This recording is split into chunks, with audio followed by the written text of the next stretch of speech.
The morning show. Yeah. The Big Show with Glenn and Angel on Kiss 92. Good morning. Sometimes getting out of bed in the morning is a lot to deal with all at once. Good morning, Singapore, and welcome to Tuesday's edition of The Big Show. And that's why we have Dr. Geraldine Tan from the therapy room with us. Good morning, Jerry. Morning, and I'm so excited. So tomorrow is World Autism Awareness Day, and I have a very special guest, Miss Peggy. And she is super. She says cannot use veterans, so must use Caesar, must use... You already said it. Oh, really? So funny, right? She's so funny. But we are talking about a very important topic, and I got her in because I went to the symposium last Wednesday. Access to justice. That means everybody can have access to justice. Okay. Yes. Tell us more. Okay, I tell you what. Why don't we introduce Peggy? Peggy, you are a lawyer in the private practice. You've been doing this for close to 40 years. You're also the Law Society's pro bono ambassador, and you're particularly passionate about the cause of those with invisible disabilities. So tell us a little bit more about being a pro bono ambassador. Well, the Pro Bono SG, PBSG, is the charity arm of the Law Society. So, contrary to popular belief, lawyers are actually, well, there are lots of good lawyers. And the folk at PBSG do wonderful work. So, this Access to Justice Symposium that Geraldine was just talking about happened on the 26th of March. That was just last week. It was... a big event. Was a sold out capacity at Havelock Hall at the State Courts. What it sought to do was to bring, and what it did was to bring about all the persons involved in the ecosystem where this person with invisible disability exists, and have them come together, share their experiences, talk about where their pain points are. So, but perhaps let me just quickly talk about what invisible disabilities are, because as the good Dr. Kenneth Koh said at the symposium, there is no such psychiatric term as invisible disabilities, and it's something that he says that I coined. I don't take any credit for it. but who are we talking about? Because for example, let's say this morning whilst you were on the train, you sat next to a person who was twitching all the time. All right. This person may have Tourette's syndrome. Yep. Or let's say there's a cute little child who comes up to you and then touches the seams of your jeans. Right. Because he wants to feel the tactile sensation. And because that may be a manifestation of a child with a sensory issue and who's autistic. At 7, he may be cute when he does that, but at another 7 years, at another 10 years, it is not funny. Yeah. And it may be a crime. So that brings us into the realm of how a person with invisible disabilities, because a disability such as autism or such as ADHD, which makes you unable to, at times, emotionally regulate, for persons such as these, they don't wear a sign that says, you know, I'm autistic. Make way, I have this, I have that, or I have a major depressive disorder, or I have schizophrenia, for example. All these are invisible disabilities. You don't see them. Yeah. I'm not by any means, I'm not demeaning those with physical disabilities. Yeah. But those are the ones that we make way for. Yeah. Right. And when you see them, you will say, oh, it's like that. Yeah. You know, let's make these accommodations and let's make way. But not for those with invisible disabilities. Yeah, there's so many things happening in the world right now, which puts, I feel, situations like these, right?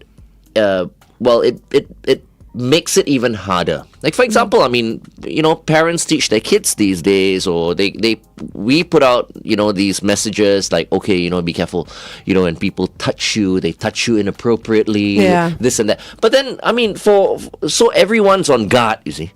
So when someone with a disability like that, who's autistic, and they go up and, as you mentioned, they wanna feel something, or they wanna, get a bit closer, then someone who is thinking about things like molestation and all that will be on guard. Yeah. So it just makes everything very difficult, these days. But And they are not wrong. Yeah, exactly. Because if I was a parent and I have 3 kids, if I'm a parent and someone touches touches me or touches my kids that Right. way, or I would be teaching my kids, be careful, Yeah. there's such a thing as good touch, right? Bad We're touch, all, yeah. and bad touch. Mm. We're Yeah. all taught that. So it's not wrong, but we must be aware that with every offender there is a victim. right, So where do we find that balance? exactly. Right? So It's what quite we're hard. trying to say is that this issue is not just between the courts or not just between the police and the victim, offender yeah. and the victim. This is actually, if you look at it with a macro lens, it is an issue on a much larger level. And how can we as a society look at this situation together? Tomorrow being World Autism Day, it is appropriate for us to actually bring it out. I'm very heartened. There was an article that In came the out. Straits Times, yeah. Yes, that's right. Yeah, we'll talk about that on the Big Show TV. Okay. Meantime, here's Craig David with SOS on Kiss 92. Good morning. There were a couple of articles. Quite a number right? of articles. Yes. Which the one we're talking about? I just sent that to you, Jerry. That's the one with our national maybe I could Footballer? say- Yeah, Haris Yeah, Harun. we were just reading Haris that Harun. one. So, Yes. you Yeah. see, that's a very plaintive cry, and it was sent to me by another parent of an adult autistic child. So, you see, as a parent, if you have an autistic child, as they grow up, you manage. Yeah, when they're cute when they're small, Yes. right? Then when they become are cute, adults. but as a caregiver, you are really going Yeah. 3 steps ahead. You are Yep. trying to manage everything. Are there enough conflicts because he will not eat anything else but conflicts, for example? Yeah. Make sure that there are no labels because it will just set him off. Yep. Right. So things Yep. things like that, right? But I'm very glad that somebody, he is a celebrity. He's Yeah. our national football coach. So if he has come out to say, look, can we have more empathy? That's what I'm talking about. Can we as a society do better? Yeah, so I have an example which, during the symposium just kept running through my head because last year was a very tough year for a 13-year-old. I think we know young A, who has been on our show before, and I've seen him since he was 4 years old. So he's on the spectrum and he is in the mainstream school. So we have worked with his behavior, some of his outbursts, some of his frustration in school already. Yet, when he turned 13 and he went, and we taught him about good touch and bad touch. But when he turned 13 and he's now a tall boy, big boy, and he went into the secondary school. So there's this particular girl that he had kind of quite affectionate with. And I use the word affectionate because he would gravitate towards her. And then we hear that he touches her. That's all we hear, yeah? So we don't witness it for ourselves. We really don't know. We just hear that he touches. And the next thing we knew, parents had complained or had gone to the police. And then this poor child and poor parent were informed by the police, you need to come in for an interview. To me, it's an interrogation, but it's an interview. Poor mom, who has a good support network, a community there, still was very anxious, was breaking down, and we had to prepare the young child, right? Because he had no idea what he had done. And thank goodness there was what we call an appropriate adult in the room. So that's when I also learned about the appropriate adult, where someone that is trained will be in there with the police to speak with the child. Like a psychologist? No. They are not psychologists. They may not be trained. They are just trained to be there to speak at the level of the child. Right. Yeah. And mom reassured the child as much as possible. He went through the whole thing brilliantly, and then he came out, but we are still reeling from Yeah. the repercussion. He doesn't know what he has done wrong. Of course, no, because doesn't as a know. boy, as a boy of that age, I'm sure although he's autistic, he has his urges as well. It's just Actually, that I'm not sure. I'm quite sure, but then how do we then teach him what is appropriate and what's inappropriate? Yeah. This is the question. Yes. Right. So what happens legally? Like he's 13, so he's still a minor, right, in the eyes of the law. But once he becomes an adult, and this happens, say on the train or in the workplace or whatever it is, how do you as a lawyer stand up for him in court? Yeah. Well, if you look at it from an offence point of view, that becomes outrage of modesty. Yes. Because you Yes. you cannot go up to a person And just look touch at that nice brooch, and because it's a furry brooch, you want to Yeah. touch it, and it does not cross your mind that the brooch Breast is happens underneath, to be yeah. on the Yeah. breast, and you touch it, and Yeah.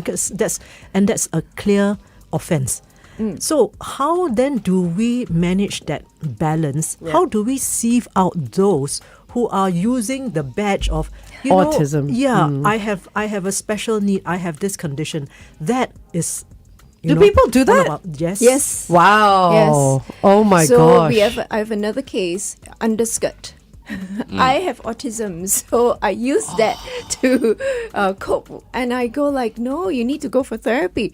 And that boy is a teen, didn't go for therapy. But you see, this is my not issue, but this is what I feel a lot of people might be facing as well.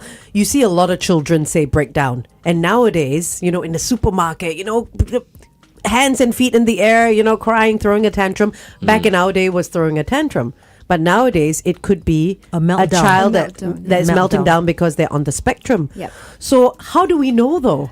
Exactly. So I'm not the doctor, so I'll Yeah. leave it to the good doctor. But from my point of view, as a person who's advocating for them, and as a lawyer as well, I'll say we really need to look at the root cause of the offence, right? Because the act has happened. We get back to the touching the furry brooch on the chest. That is the act. But what is that root cause? Is it hormonal driven, as you said? Is it because Sensory is it driven? sensory? Yeah. And if that's the case, is therapy needed? Is intervention needed? Yeah. Right? Because if that let's say young adult commits that offence, it is an offence. Yes. And then that young offender does not receive any treatment, and it gets thrown into prison, which might be the case. Then what? What happens after he comes out of prison? What do we really need to look at the root cause to see how can we support the family as well as the offender? The continuum of care. Yeah. Yeah. Because we've heard time and time again that autistic kids, are actually very intelligent. Yeah. You know what I mean? Rain Man did that to you. Rain Man, yes. But they are, right? There's some really Some brilliant. of them have very specific gifts. Yeah, so Yes, it's not like they don't know what's going on. They should know what's I'm going sorry, on. Glenn. I'm going to say this. Rain Man has brought out the issue, but at the same time, we must be aware that not every autistic person is your savant. Yeah. Oh, okay. Yeah. Not all of them. Yeah. Okay, let's go on there and talk about that some more. We went on air.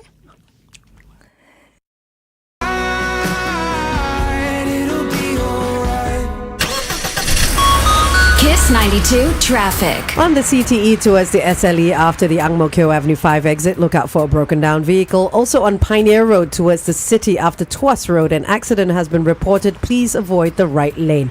And on the KJE towards the BKE, a vehicle's having a bit of trouble after the PIE entrance. Wherever you are this morning, stay safe. Good morning and welcome back to The Big Show and The Big Show TV. We have Dr. Geraldine Tan from the therapy room with us, and we also have Miss Peggy Yee, who has been a lawyer for now, close to 40 years, I do believe. Slightly But how less. come you only look 17? Slightly less. Oh, it's so charming. Always. So out of this close to 40 years that you've been a lawyer, how long have you been doing work with Pro Bono SG? For as long as I think in the second half of my career. Okay. Because the first half was just busy trying to. But by the time of that second half, you realize there must be something more that you can do and you must do. And you are doing it. Thank you. You're giving I back. try. You're giving back, yeah. It's necessary. We must. If we Right. can, we must. So let's talk a little bit more about the work that you do at Pro Bono SG. Do you work specifically with individuals with invisible diseases like autism? First, can I please say it is not a disease? Okay, sorry. Okay, disorders. Yeah. Disorders. So an invisible disability, Disability. As I've said earlier, is something that you cannot see. It is something that's contrasted with a physical disability. So it would cover for example, mental health issues, special needs Depression, like ADHD, ASD, which is the Specific autism learning spectrum. disorders. Yep. Yeah. Intellectual disabilities. So at Pro Bono SG, I take up cases where the offender has got conditions like that. And I also do advocacy work. So that's been a large part of what I've been doing because I believe I have only one gift, and that's the possible gift of the gap. So, and I must use that in order to advocate, because look at it this way, these are persons who are not even able to articulate themselves when they speak to you, when they're having, because you've encountered persons like that. When you Yes. speak to them, you just know in your head that there's something Something is wrong. maybe not wrong, but something's a Different. bit different. But you can't quite put your finger on it. That person may very well be on the spectrum, for example. Right. So if that person cannot even carry on a conversation with you like we are right now, what more if this person is in the legal system and say trying to conduct himself in an interview or in an assessment? Yeah. So what- funny, we are all I think more tolerant of children. Yes. Who Yeah, are on the that's why we were spectrum, saying, who have yeah. whatever. Yes. But when it comes to like an adult, let's say, Yeah. we are less tolerant. So what happens with, say, an adult who is not living with any disability versus an adult who is living with, say, autism in a court of law? Do they get the same punishment for the same crime? You've seen this. You've seen the Lady of Justice. The Lady of Justice is this, The statue. Yeah, the statue. represented by this lady who wears Blindfold. a blindfold, Blindfolded, yeah. right? Yeah. So this is to show that justice is evenly meted out. So the answer is yes. So yes. So but in a situation where you have an offender and where it is where you can prove, or where defense counsel or the offender himself can prove through the appropriate evidence that he has that condition, and that condition is directly linked, there's a causal link, contributory link to the offence, then the court may take it as a mitigating factor. Because Okay. as I said earlier, with every offender there is a Always victim. a victim. I think what Yeah. is difficult, which was also brought up during the symposium, is the masking. Because especially for the low support or the high functioning, as we usually are used to calling them, but they are low support needs individuals, they tend to mask their needs. They don't want society to see their needs. So they tend to go around trying to hide their disorder or disability. Now that becomes difficult because they already look quite normal. They behave, or they put in a lot of effort to mask their disability. So it makes it very difficult for the therapist, the law enforcement agency, or even the lawyers to break that barrier. I think that was one of the difficulties many of the lawyers also had when dealing with these individuals. Can we talk about stigma? Okay, Following let's talk from what about we said. stigma on the Big Show TV. Meantime, here's Neo with Closer on Kiss 92.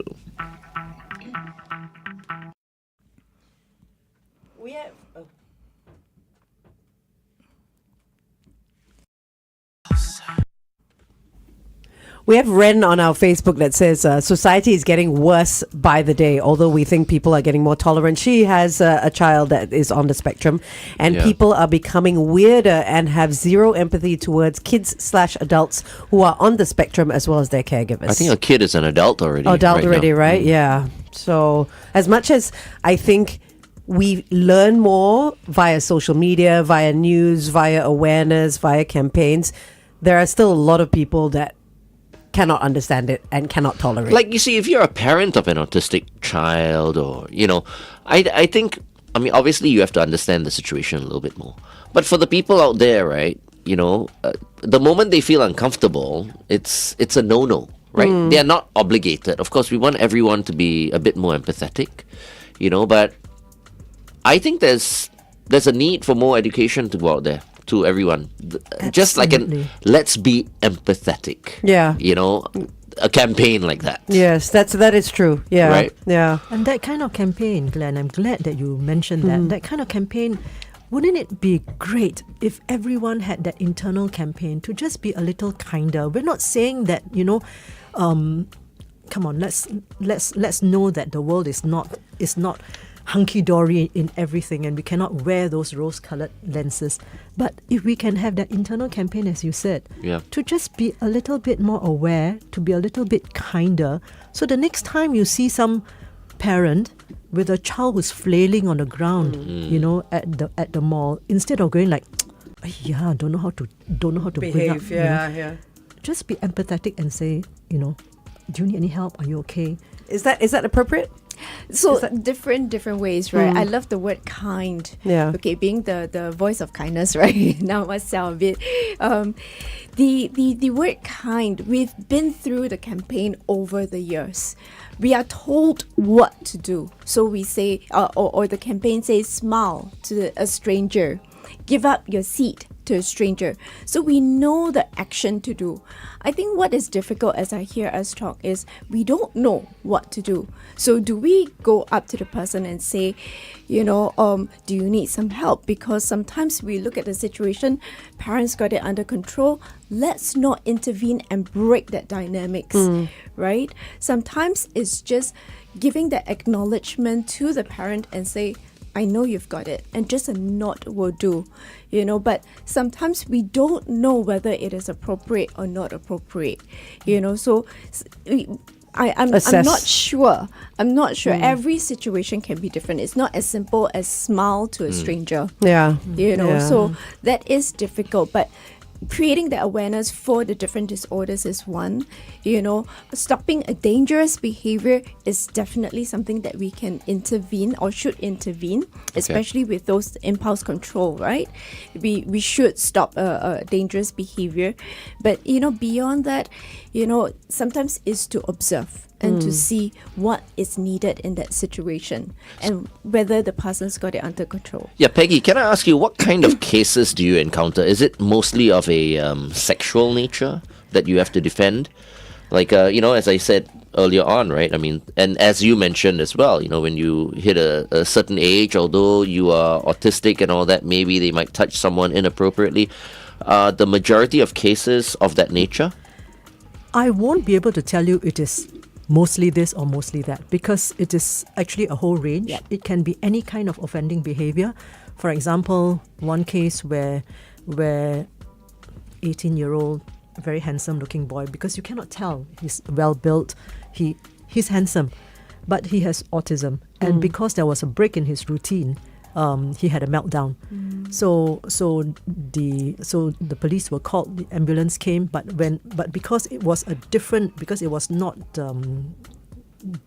persons that he perceived as being friendly, because when these persons came, he was aggravated further, and he took the nearest thing next to him and he flung it at the law enforcement, and of course that is not right. Right. So it can be this. It can be putting up the middle finger, for example. It can be saying. Oh, is that an offense? things. Of course. Showing someone the middle finger. Yes. I think that's the stupidest thing ever. I know it is, though. Yes, it is. Yeah. So it covers a whole gamut of of activities, and the point from it is this, that it can be anything in our daily lives. So for persons like that, especially for those who are masking, as Dr. Jerry just said, when you can't tell, because for they themselves, they are trying to mask it because they don't want to be known as the person with autism. Yeah. They don't want to be known as the weird one. The different one, yeah. So they mask it, and when they mask it, all the more so, there is no empathy, because you look like anybody else. I'm not saying you. Yeah, Jerry always says I got ADHD. Perhaps I think so. Perhaps to be politically correct, we should not make fun of ADHD. Yes. as But well. I Of have, course. but she's a doctor. She said I have ADHD. I So really think he has. My daughter, who's an occupational therapist, shout out to Marianne Pang. My daughter says that everyone has got some traits Yes. Yeah. like that. Yes, it's a yeah. very thin line between sanity and insanity. But as you were talking, I remember another disorder, kleptomania. Oh. That's hard, very, very hard for anybody to see because the person looks like you and me, can be very well-to-do, but has this disorder and goes Isn't that around. stealing, right? Yes, yes. Stealing. They'll go and steal. is it really a disorder? It yes, it is. Or is it just like Yes. an addiction because they like that thrill? So there is part of it, the thrill of it, but it is a disorder. Really? Yeah, Kleptomania. Kleptomania, and You know, that's very from hard a very young age when my father was around, he taught us, he says, if I ever catch you guys stealing, I swear I will take the knife and chop your hand off. So from that very young age, right, my brother and myself were like, okay, we always remember that. Yeah. Instill that fear. That's because, Glenn, maybe, let me just speculate. That's because you're a neurotypical and therefore the messaging went in. Yes. Oh. But Yes. if you are not, then it doesn't matter, what you're taught. You just want to take it. And that, Absolutely. Yeah. so kleptomania is what I would call an invisible disability because you don't see that person going to Sheng Siong and saying, I have kleptomania, please keep No. stuff And away the from person me." could be well-to-do as well. Yes. A person does not need anything, right? They don't need anything. Not Most of the survival or time anything. No, they don't. Yeah, and they usually steal very tiny things. Yeah. Wow. Wow. I wouldn't want to be a parent with kids who are kleptomaniacs. Maniacs. Man. It'll be so hard, to accept if they get caught. So you were saying earlier, so let's say you have a case of a person that is on the spectrum and they've gone to court and all that. What is the punishment for something like that? Like you said therapy, you said not jail time because that's not going to fix anything. So I think you're talking about sentencing. yeah, the sentencing Like itself. that guy who threw something at the cops. Yeah. So it really depends. In that case, that there was a different kind of outcome because in the end, after what we did, he was not charged. But you've actually hit the nail on the head, Angie, because it is about what are the sentencing options that are available in the courts right now, and that was one of the big topics that we spoke about at the symposium. We want to think about whether or not imprisonment is the go-to, or whether or not it is the appropriate sentence. Yeah. Okay, let's Okay. go on air and then come back with that. Maybe we can ask Yeah. Peggy that same question.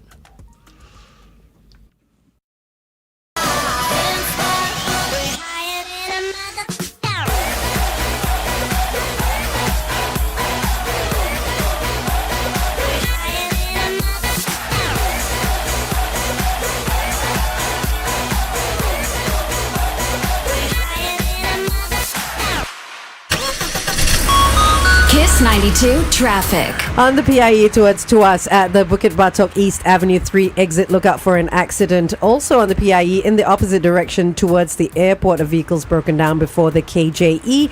And on the KJE towards the BKE after the PIE entrance, another vehicle is having trouble there. If you spot anything else, you can always WhatsApp us 8855 Welcome back to The Big Show and The Big Show TV. Our guest for today is our award-winning psychologist from the therapy room, Dr. Geraldine Tan. And of course, we have lawyer Peggy Yee with us as well. Good morning. And Peggy, of course, does a lot of pro bono work.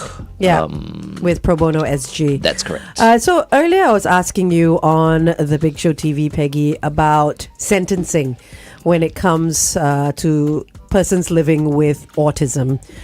What is this? What does the sentencing look like? Are they thrown into jail? Are they sent for therapy? Do they see a psychologist? I mean, what is it?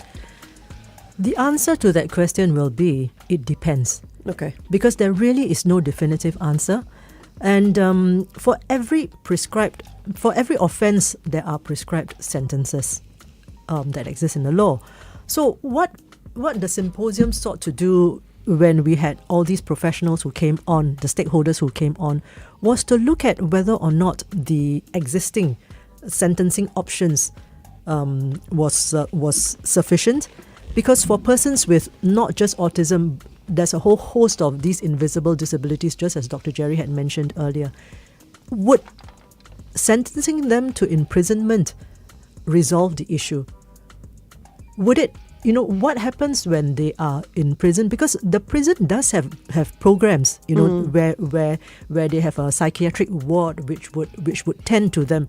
But we know also that there is a huge spectrum of these invisible disabilities. So when there are these persons who are convicted and then sentenced, is that the only option, is what we are talking about? Or are there other options? Because in law, there are options like a mandatory treatment order where you have to go for treatment, but that's only for treatable psychiatric illnesses. But if you have something that's not treatable, then what?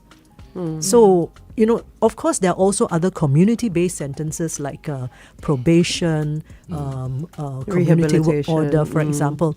But they may not be suitable if the offender is not treatable. See, today we're just talking about autism, but then we should also talk about people with mental illness and they don't take their medication, as a result of that they do something, Even right? depression as well, right? Yeah. Yes, Yes, exactly. yes. So is there a larger societal issue at play? Is what we're talking about. So Glenn, your brilliant example, a person who doesn't take medication. Yeah. So there is care given to him. He has medication, but he lives alone. There's no one to jaga him. What happens? Whose fault is it? No accountability. Or can we not look at it as a fault and look at how there can be support? It depends what they do as well. I mean, if they get violent, if they go out and get violent because they don't take their medication, chances are Peggy will have to be called in. Yeah. But to a again, like she situation said, that. who is at fault? Because no one is watching him. Right. Yet he's been given the medication by a professional. Yeah. And there's no one held accountable for, and obviously the person who's taking the medication, it's hard for them to be accountable for it, right? So what are the chances of someone like that getting away with what he does? Let's say he doesn't take his medication, he goes out there and he assaults someone, and the police are called in and all that. My then answer is what going to be, happens? it depends. Everything depends. Because it really depends on the Yes. facts of the case. But I will big shout out again to the good people at Pro Bono SG. There are many wonderful lawyers there who will be able to advise appropriately. Yeah, I think Sashinathan is on that as well. He's part of that group as well. Okay. Yeah. Yeah, Okay. but I like what Peggy was talking about. There's all these different people or groups of people that are involved. So the police officers, us teaching the police officers what to look out for. Oh, right, okay. Before they even go to the lawyers. And then, the prison officers, what to look out for also. And then who to call in, whether social workers, the case workers, your therapists or your psychologists, who do we involve in that whole continuum of care? Takes a village, right? Yeah, even before that, yeah. Right. Okay. Let's continue to talk to Jerry and Peggy on The Big Show TV. David Archuleta is next.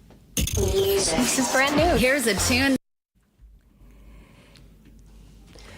Yeah, so when we speak about Pro Bono SG, it's just the legal system, right? It's just lawyers that they provide. They don't provide like psychologists and everything else. And that would be the wonderful work that Dr. Jerry does. Yeah. But because they're friends, Peggy will just give Jerry a call. Jerry, come in. Come and help me. We're looking at expanding all the work that we can do. Do we all the have different- a community that does that? This wonderful woman at in the middle of the day, in the middle of that symposium. So I was going to go to the loo. Sorry, can we talk about this? Yes. I was trying to get to the loo and get in line, and I was just telling her, do you think I could tell them I'm the organizer, can I cut queue? Let you go first. But in the end I didn't. So but she accosted me and she said, Peggy, can we do this? And she has this brilliant idea of how her community of psychologists can come to assist. Yeah. And this is the kind of collaboration that immediately bore fruit from the symposium. Yeah. It was just wonderful. I was very Nice. excited. I didn't know I accosted you that way. No, I'm sorry. Accosted is not a good word. Then. You approached me. Do you want to press charges? Or? No, but I was very excited. I was like, can I talk to you? I need to talk to you.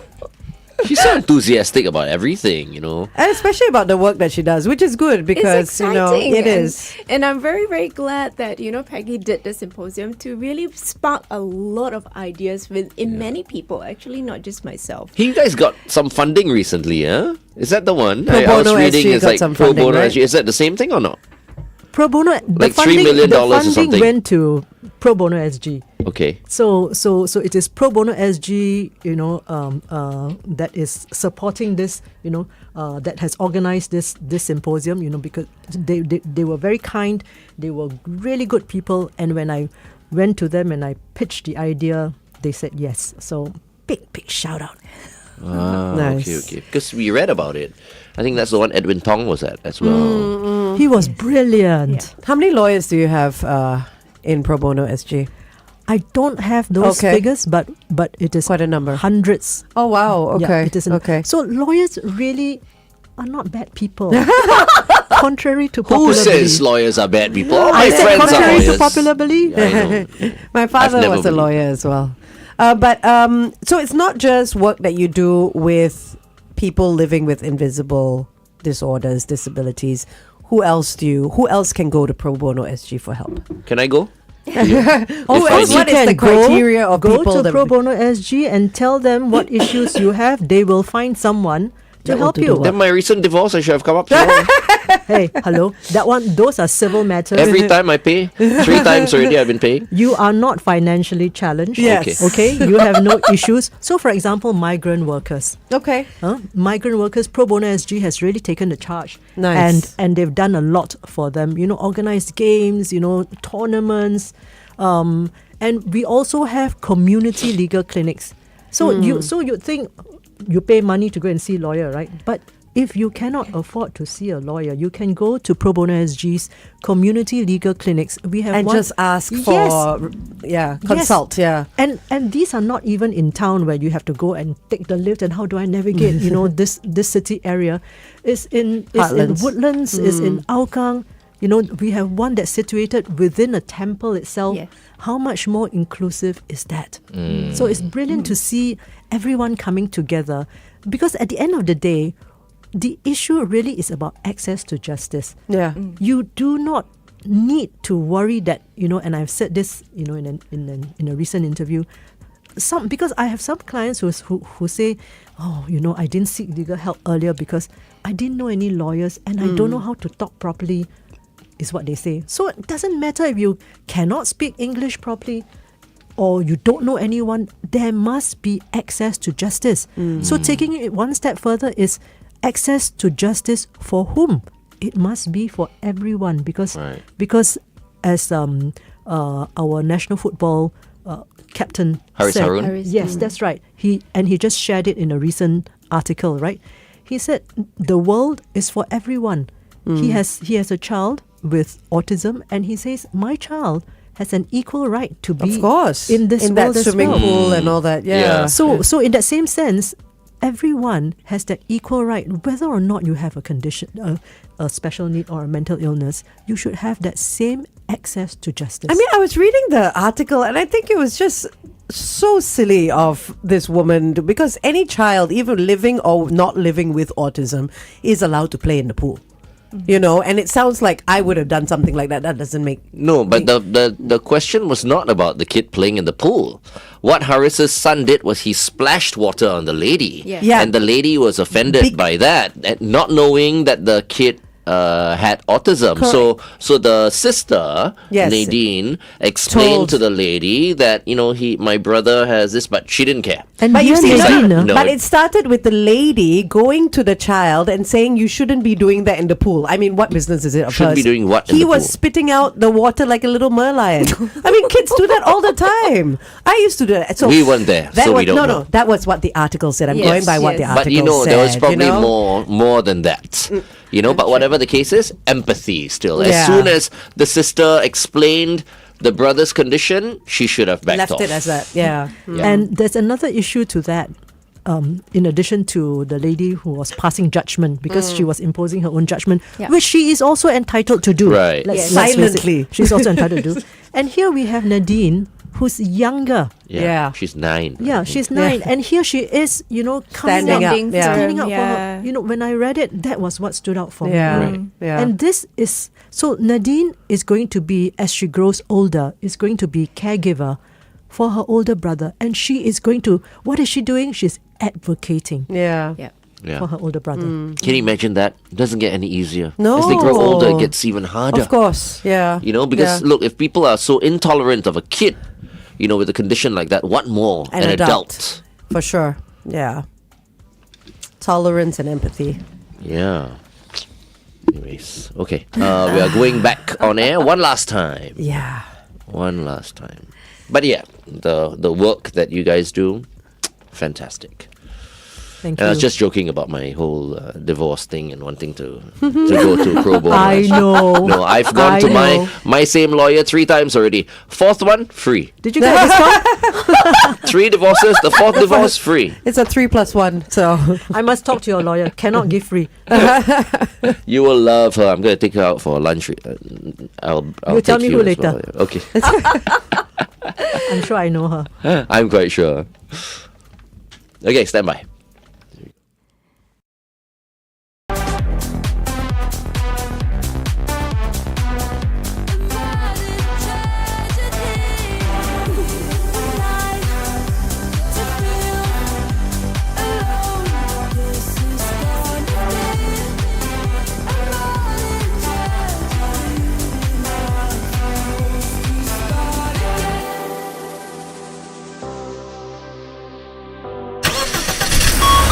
Kiss 92 traffic. if you're on Simei Street 3 heading towards Simei Avenue, look out for a vehicle having a bit of trouble there. On the ECP towards the city after the PIE Tuas exit, an accident. Also on Adam Road towards Queensway, another accident after the PIE, avoid the right lane. And at First Lok Yang Road towards Lok Yang Way, right after Jalan Ahmad Ibrahim, avoid the right lane. An accident has been spotted. Wherever you are this morning, please be extra cautious. Welcome back to The Big Show and The Big Show TV. It's Glenn, Angel, Jerry, and Peggy. For those of you who are just tuning in, of course, Jerry needs no introduction. Peggy is in today. She is a pro bono ambassador, and she is particularly passionate about the cause of those with invisible disabilities. Peggy's been a lawyer for 38 years now. So, Peggy, we were speaking about invisible disabilities, and you mentioned autism. What else? Who else have you worked with in terms of invisible disabilities? So, for example, a person with a mental illness who looks very pretty, but you cannot tell that this person that she has schizophrenia. Right. And her schizophrenia, in her case, she hears voices telling her to do what she should not have done. But things like that, right, with mental illness or with ADHD. And with ADHD, the good doctor will correct me, you are not able to control your impulses. It's a lack of impulse control is the For term some that of I will them, learn. yes. And, For some of them, and I've yes. learned a lot from the psychiatrists and the psychologists to whom I must go and say, can you please explain this to me? So it's been a huge learning journey Yeah. for me. So these are the ones that I will work with. Because really, when you listen to their stories, and I say story in a very general sense, it really tugs at you, because this is why for those who don't have that condition and then actually reach out for it because they have the money to do so, they can pay a very good lawyer to make a big deal out of it. That really gets to me because it is giving those who really have those conditions a bad name. Right. So those get those who get caught, please, so this is really a shout out to everyone, right? If you do have pre-existing conditions, make sure that all your documents are in order, and raise it up to the law enforcement officers as well as the lawyers, because they know what to do with it. Yeah, because you have to be diagnosed. I mean, obviously, you don't commit a Yes. crime and suddenly go like, I have autism. I am I'm on the autistic, spectrum. or Yeah, I'm no, on the yeah. spectrum. Yeah, No, yeah. So- you need to be diagnosed. Exactly. But there are those that did not even know that they have a disorder. So those with kleptomania, sometimes, those with eating disorder. I had someone with eating disorder that was stealing people's food. And she was caught on CCTV. Yeah, so she was then, reprimanded, and the whole issue blew up. Yeah, so all these, sometimes you may or may not have all the documentation, but you may have already a record, somewhere before. To have all of that. So how can people get in touch with you, Peggy? How I mean, shall I if answer they this? need, pro bono services. Contact Pro Bono SG. Yeah. Pro bono SG, The website is probono.sg. As simple as that. Okay. Yeah, if you need help. Yeah. There's a whole If you- list of lawyers and how you can get involved and how you can contact them. Yeah, and if you Yes. feel connected with Peggy, because we've been on the show now for close to an hour. You like Peggy? Just try and inquire Look her a up little bit on more about Instagram. Peggy. Yes. And LinkedIn. LinkedIn, there you go. There you go. Thank you so much. Before we let you go, would you like to say anything else, Peggy? I just want to be able to tell the caregivers and the families and those with these conditions that we must never stop trying to get a better outcome. And we have to continue to have faith in the system. All right. Thank you That's so nice. much, Thank Peggy. you. Thank you. Thank And you for thanks, having Jerry, me. for No bringing worries. Peggy in. I know you've got some last words Yes, as well. I've got a quote from William E. Lightbourne, and he says, "Hold my hand and walk with me. We must break the back of social inequity. We must empower every individual with a disability to live with dignity in an inclusive society." Nice. That's the aim. Thank you. Well said. You know what else you should do or not? You just reminded me of a lector in church. Oh, no. Go up there, do the first reading or the second reading. Thank you so much, Jerry, for coming in today. Very Thank you, happy and Peggy. very Thank you happy for dear having me. Peggy. Thank you for having me, Glenn. Thank you so much. Thank you. Up next, M by Hold. This is Numb Little Bug on Kiss 92.